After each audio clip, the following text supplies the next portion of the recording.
नमस्कार, जय श्री राम मित्रों, दोस्तों और मेरे प्यारे साथियों। भगवान राम की इस अनुपम पावन कथा को आप अनवरत कई दिनों से सुनते हुए आ रहे हैं और आप जो इस पावन कथा को सुन रहे हैं, आपको ये सुनकर बहुत ही मतलब आनंद की अनुभूति हुई होगी, क्योंकि वाल्मीकि की महर्षि वाल्मीकि द्वारा लिखित इस पावन कथा का हम मतलब एज इट इज़ हिंदी अनुवाद आपके समक्ष प्रस्तुत कर रहे हैं कि कुछ भी इसके अंदर जो है मिश्रित नहीं है।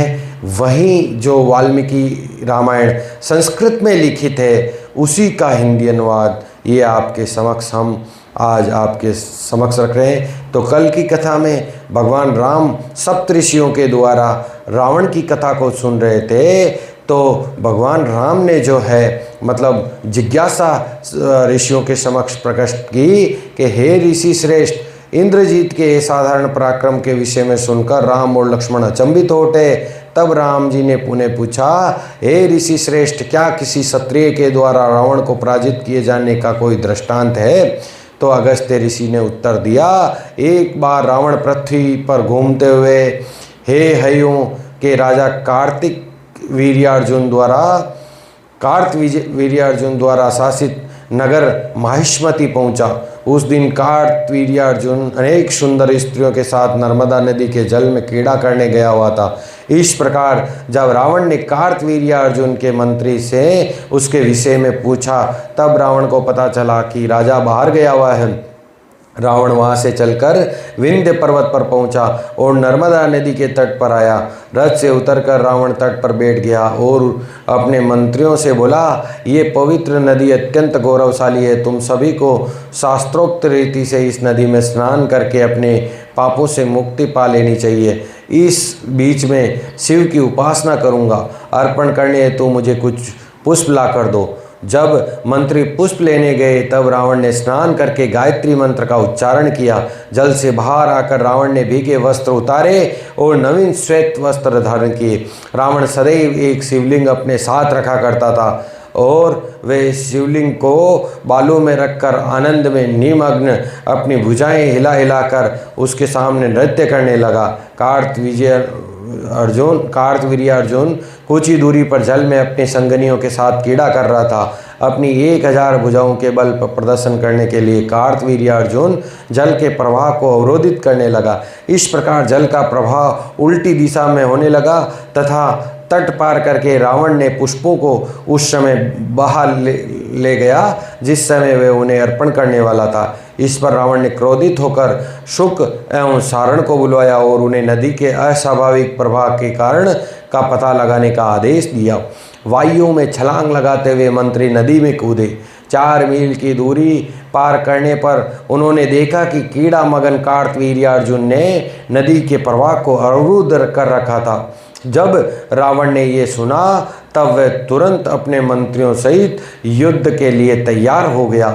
जाते हुए रावण ने अनेक अपशगुन देखे, तथापि भयभीत हुए बिना रावण तुरंत कार्तवीर्यार्जुन के निकट जा पहुंचा। कार्तवीर्यार्जुन के मंत्रियों के आने पर रावण ने उन्हें आदेश दिया, अपने राजा को मेरे आने की सूचना दो और कहो कि मैं उन्हें युद्ध के लिए ललकारने आया हूँ। एक मंत्री ने उत्तर दिया, स्त्रियों के साथ क्रीड़ा कर रहे एवं मदोन्मत्त कार्तवीर्यार्जुन को ललकारना आपके लिए उचित नहीं है, अतः कृपया रात्रि आप यहीं पर व्यतीत करें। प्रातःकाल में आप युद्ध कर सकते हैं, किंतु यदि आप प्रतीक्षा नहीं कर सकते हैं, तब हमारे स्वामी के साथ युद्ध करने से पूर्व आपको हमें पराजित करना होगा। उसकी ललकार का उत्तर देते हुए रावण के मंत्रियों ने तुरंत कार्तवीर्यार्जुन के मंत्रियों का वध कर दिया और उनका भक्षण कर लिया। तब कार्तवीर्यार्जुन की सेना उन आगंतुकों के पास आई, किंतु शीघ्र ही उनका भी सर्वनाश हो गया। शेष सैनिक दौड़कर कार्तवीर्यार्जुन को इस घटना की सूचना दे गए। ये सुनकर कार्तवीर्यार्जुन जल के बाहर आया तथा अपनी गदा उठाकर राक्षसों को भगाने लगा। प्रस्थ ने साहसपूर्वक कार्तवीर्यार्जुन के समक्ष खड़े होकर एक प्रज्वलित गदा वेग से फेंकी। हे हई राज ने अपनी गदा द्वारा चतुराई से उसकी गदा को पदभ्रष्ट कर दिया तथा प्रस्थ पर घातक वार किया, जिससे वे नीचे गिर गया। प्रस्थ को गिरा हुआ देखकर रावण के अन्य मंत्री भय के मारे भाग गए। तब रावण कार्तवीर्य अर्जुन की ओर लपका और दोनों हिंसक रूप से अपनी अपनी गदाओं का उपयोग करके एक दूसरे पर वार करने लगे, किंतु दोनों में से कोई थका नहीं। तब कार्तवीर्य अर्जुन ने रावण की छाती पर अपनी गदा चलाई, गदा टूट गई, फिर भी रावण पीड़ा से चिल्लाता हुआ कुछ दूर पीछे हटकर गिर पड़ा।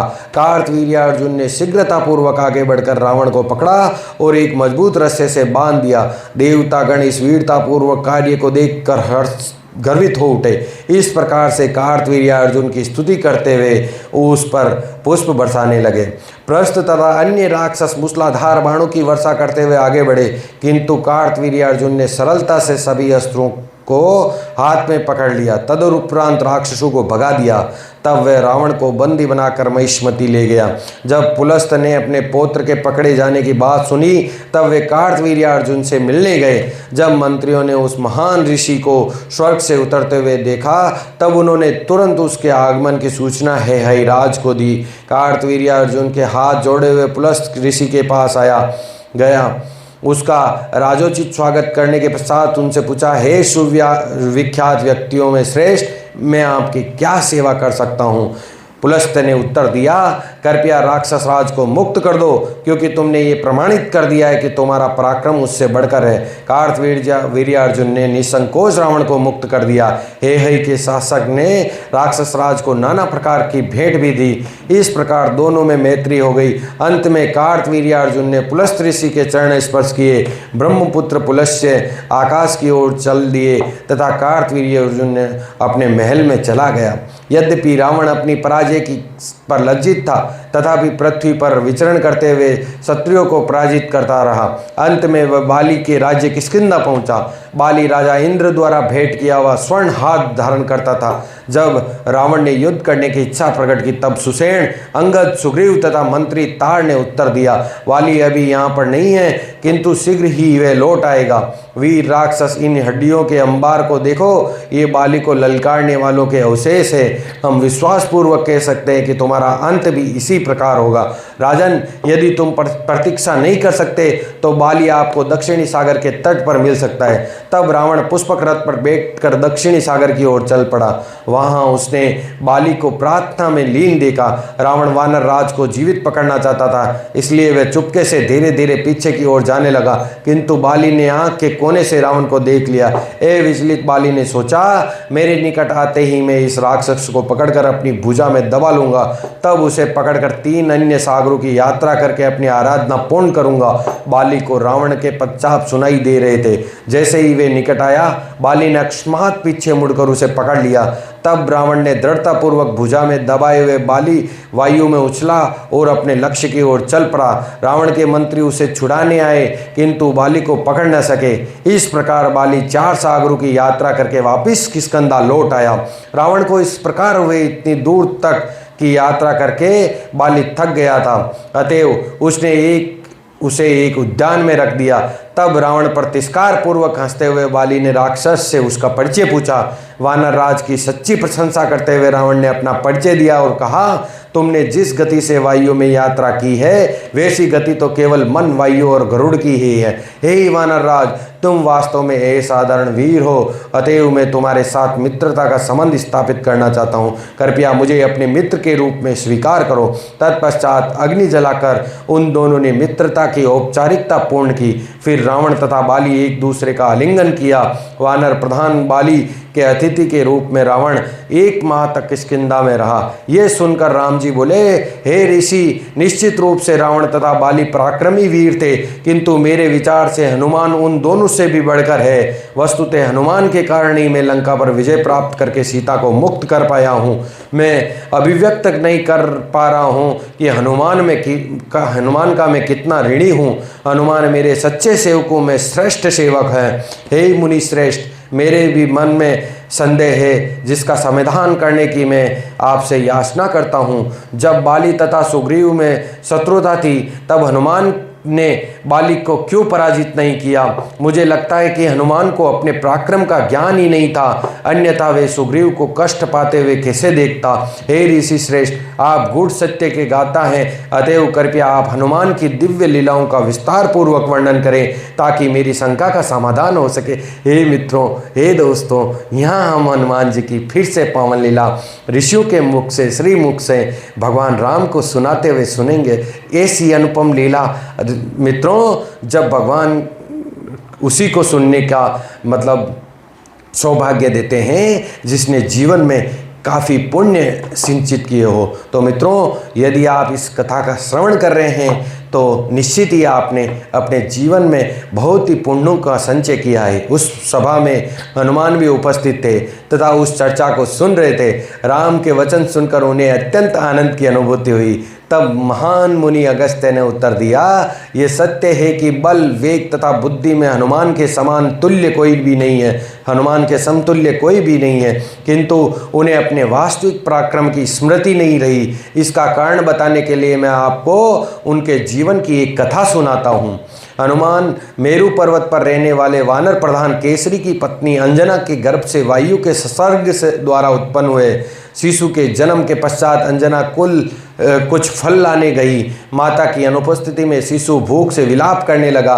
वह सूर्योदय का समय था। जब उस शिशु वानर ने उगते हुए सूर्य को देखा, तब उस प्रकाश युक्त नारंगी रंग के गोले को फल समझकर उसे पकड़ने के लिए अकस्मात ऊपर की ओर उड़ चला। जब देवताओं ने वायुपुत्र को वेग से ऊपर जाते हुए देखा, सब चकित होकर बोले, मन और गरुड़ की भांति इतनी तीव्र मतलब किसकी गति हो सकती है? यदि शिशु रूप में इस वानर में ऐसी योग्यता है तो युवा होने पर क्या होगा?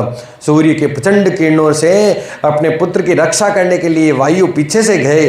तब शिशु वानर के सूर्य के निकट पहुंचने पर सूर्य ने भविष्य में हनुमान द्वारा राम की सेवा किए जाने तथा शिशुवत अज्ञानता पर विचार करके उन्हें भस्म नहीं किया। इस प्रकार वायुपुत्र सूर्य के पास रथ पर बैठ गए। तभी राहु सूर्यदेव पर आक्रमण करने आया। शिशु वानर ने राहु को पकड़ लिया, किंतु अगले ही क्षण राहु, जो कि ग्रहों का सबसे दुष्ट नियंत्रक है, उसकी पकड़ से फिसल गया। राहु भयभीत होकर इंद्र के पास गया और बोला, यद्यपि सूर्य एवं चंद्रमा से अपनी सुधा को तृष्ट करने का अधिकार मुझे दिया गया है, किंतु ऐसा लगता है कि मेरा स्थान किसी अन्य ने ले लिया है। अभी जब मैं सूर्यदेव के निकट गया तब किसी अन्य राहु को उन पर आक्रमण करते हुए देखा। इंद्र को यह सुनकर आश्चर्य हुआ। वे अपने ऐरावत हाथी पर चढ़कर सूर्य की ओर चल पड़े। राहु आगे था और जब वायुपुत्र ने उसे आते देखा तब उसे एक विशाल फल समझकर उसे पकड़ने के लिए सूर्य के रथ से उछल गए। राहु तुरंत भय से चिल्लाते हुए इंद्र की शरण में भागने लगा। तब स्वर्गराज ने, जो पीछे पीछे आ रहे थे, उसे आश्वस्त किया। तब ऐरावत को भूखा शिशु वानर उसकी ओर बढ़ा। एक विशाल श्वेत फल समझकर वायुपुत्र को आते देखकर इंद्र ने अपना वज्र छोड़ा, जिससे शिशु वानर पर्वत पर गिर गया। उसकी ठुड्डी टूट गई तथा उसने अपने प्राण त्याग दिए। इससे शुद्ध होकर वायुदेव अपने पुत्र को लेकर पर्वत की गुफा में चले गए। वायु ने कार्य करना बंद कर दिया। अब श्वास लेने के लिए वायु के बिना प्राणी तड़पने लगे। उनकी आंतों एवं मूत्राशयों में अवरोध उत्पन्न होने लगा। फूले पेट लिए हुए देवताओं ने ब्रह्मा के पास जाकर उन्हें अपनी दशा से अवगत कराया। ब्रह्मा जी ने बताया, हे देवगण, आप सभी वायुदेव के क्रोध के कारण पीड़ित हैं। वायुदेव के महत्व को समझने का प्रयास करें। यद्यपि उनका कोई भौतिक शरीर नहीं है, तथापि वे सब जीवियों में सक्रिय हैं। वस्तुतः वायु ने बिना भौतिक शरीर के एक काष्ठ के लट्ठे से अधिक कुछ भी नहीं है। अतः मेरा परामर्श है कि हम सभी समूचे विश्व कल्याण के लिए वायु को जाकर शांत करें। ब्रह्मा देवताओं सहित वायुदेव की गुफा में पहुँचे। वायुदेव अपने पुत्र की मृत्यु से संतप्त थे, जिसका शरीर अब भी अपनी बाहों में था। वायुदेव के प्रणाम करने के पश्चात ब्रह्मा जी ने प्रेम पूर्वक अपना वानर शिशु के सिर पर हाथ रखा, जिससे वे तुरंत ही जीवित हो गया। अपने पुत्र को पुनः प्राप्त करने के पश्चात वायु ने पुनः सभी प्राणियों में वायु का संचार प्रारंभ कर दिया। सभी प्राणी आनंदित हो उठे।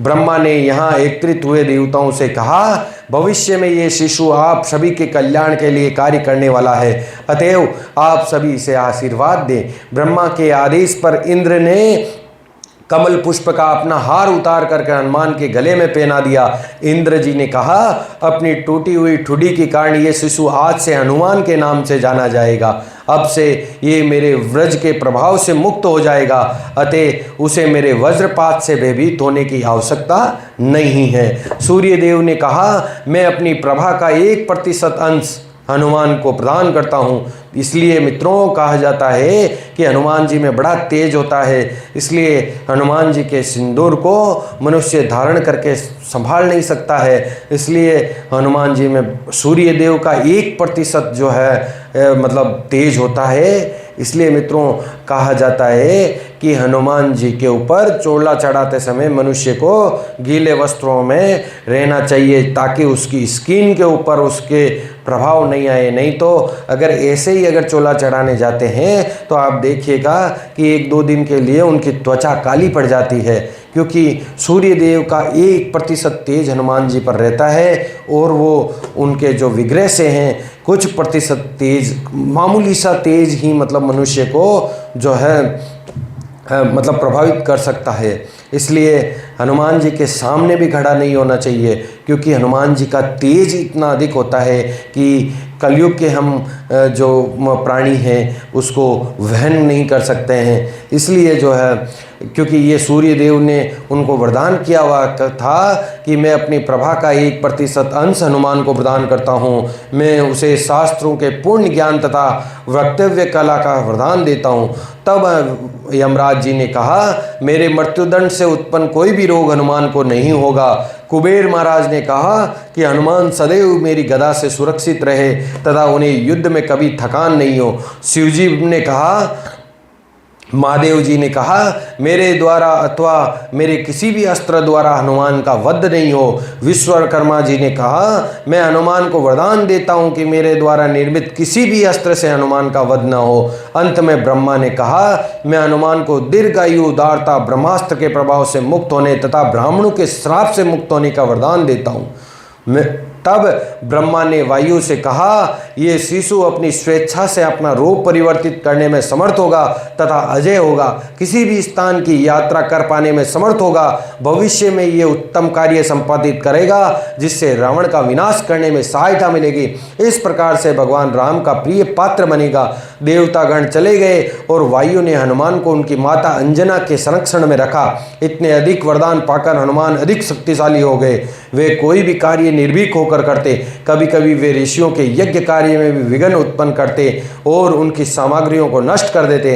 हनुमान की ऐसी कीड़ाओं को ऋषिगण सहन करते, क्योंकि उन्हें ज्ञात था कि ब्रह्मा के वरदान के कारण वे उनके श्राप से होने वाली मृत्यु से मुक्त है। हनुमान के उपपिता केसरी तथा उनके पिता वायु ने उन्हें अनुशासित करने का भरपूर प्रयास किया, तथापि हनुमान अपनी सीमा का उल्लंघन करते रहे।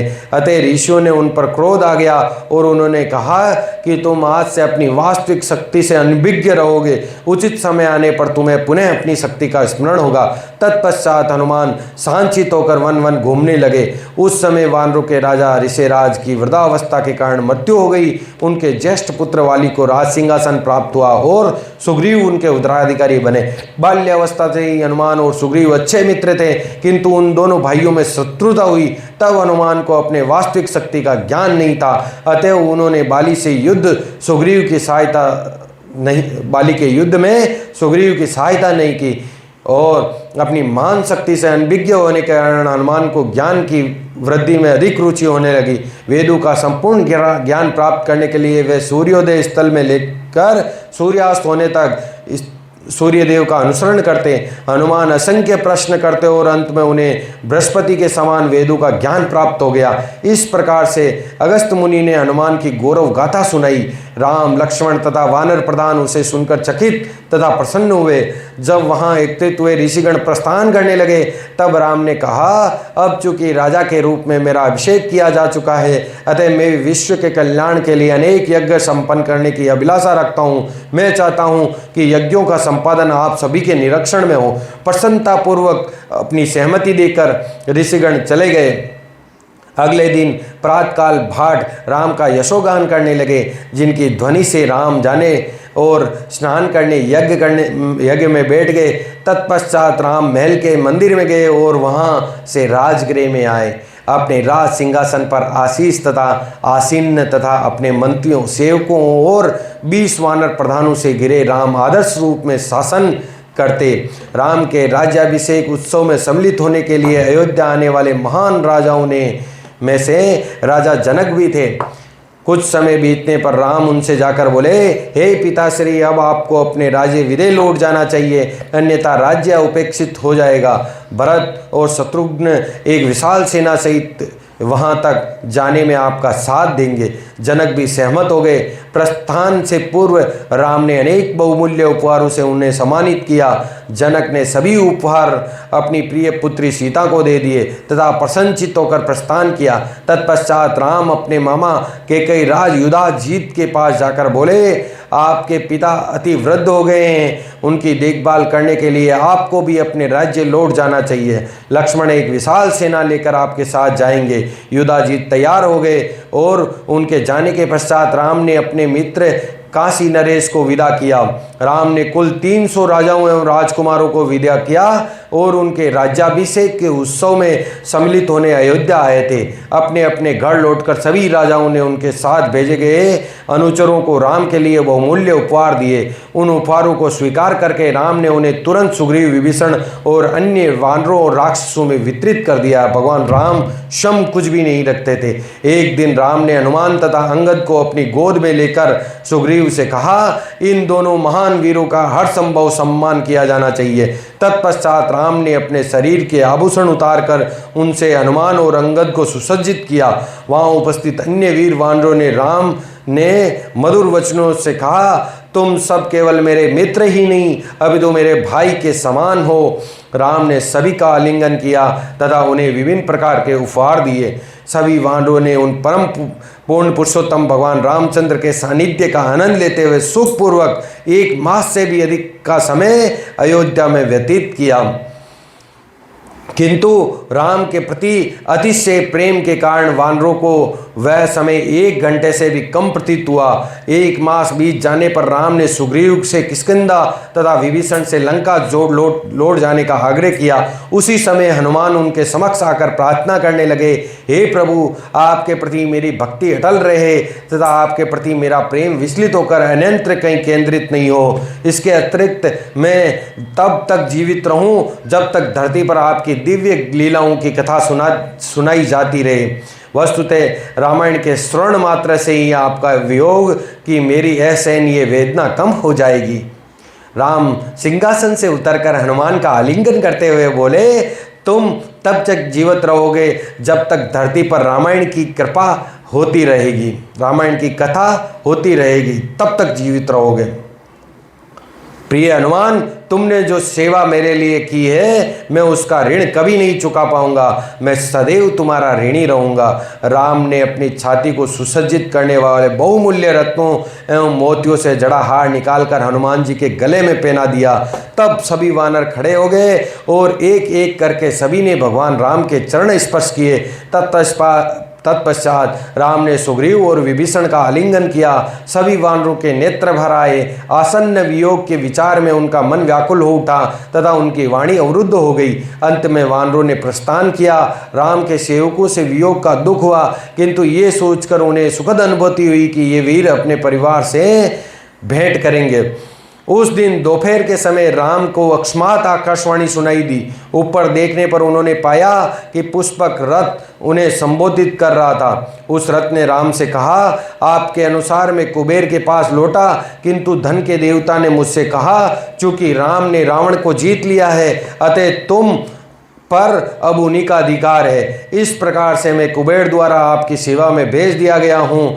हे प्रभु, कृपया मुझे निसंकोच स्वीकार करें। राम ने पुष्प, सुगंधित धूप तथा चंदन के लेप से उस पुष्पक रथ की पूजा की तथा उसे आदेश दिया कि अब से वे जब मुझे तुम्हारी सेवा की आवश्यकता होगी, मेरे आदेश पर प्रकट हो जाना। इस बीच तुम अपनी स्वेच्छा से कहीं भी जा सकते हो। ऐसा आदेश पाकर पुष्पक रथ स्वेच्छा से विचरण करने के लिए चल पड़ा। इस घटना के जो कुछ ही दिनों पश्चात जो है अब आज की कथा को हम यहीं पूर्ण करते हैं और आगे की कथा के लिए कल जानेंगे कि इस घटना के पश्चात आगे क्या होता है। आगे की कथाओं को हम कल की कथा में जानेंगे। तब तक के लिए मित्रों, जय सिया राम, जय।